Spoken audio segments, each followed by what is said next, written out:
look, let's move on because opposition leader Peter Dutton has fired the starting gun, announcing the migration policy that he will take to the next election, pledging to slash permanent migration to just 140,000 per year. Now, Treasurer Jim Chalmers slammed the proposed cuts, saying it would wreak havoc on Australia's economy.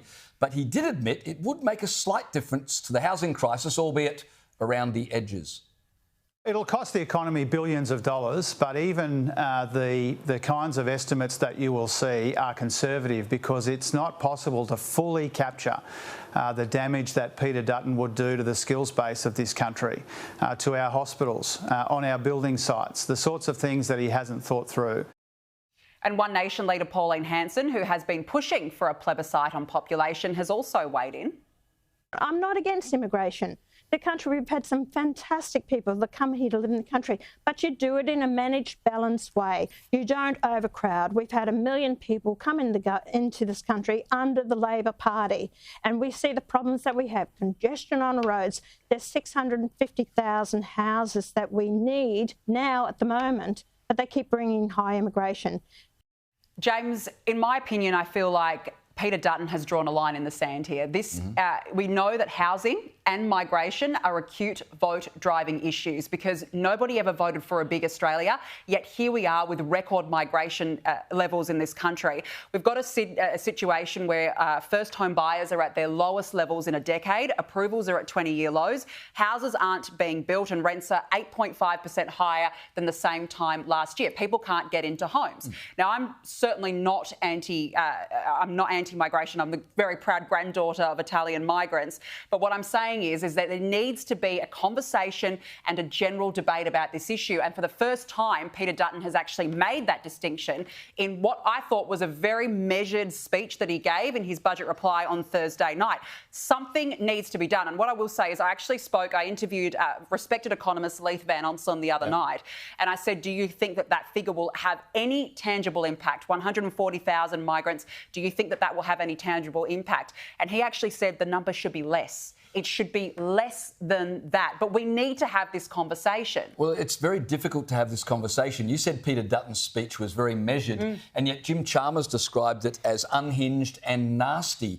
And this is the problem with discussing immigration, is that the moment you start to say, maybe we should reconsider our immigration numbers, you're accused of being a xenophobe. Correct. Not because they believe you are, but it's purely a political tactic. Everyone is in favour of immigration in this country because so many of us are immigrants. But immigration has to be manageable and it has to be targeted. Chalmers criticises Peter Dutton, saying that if we reduce the number of migrants by that many, it'll affect the economy, it'll affect skilled workers. Well, not if immigration is targeted. Two questions I think we should be asking, and you get in trouble for even suggesting these questions, but which groups make the greatest contribution to our nation? You can't take everyone from around the world, so we should be saying, well, which groups typically make the greatest contribution? And here's another question, controversial, but I think we should ask it.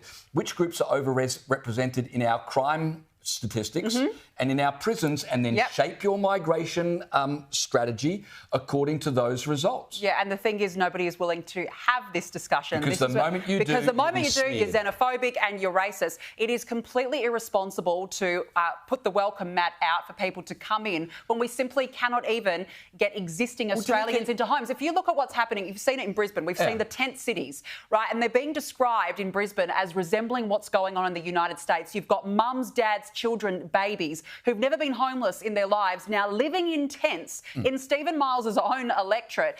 It's a blight on society when children and babies are growing up in tents.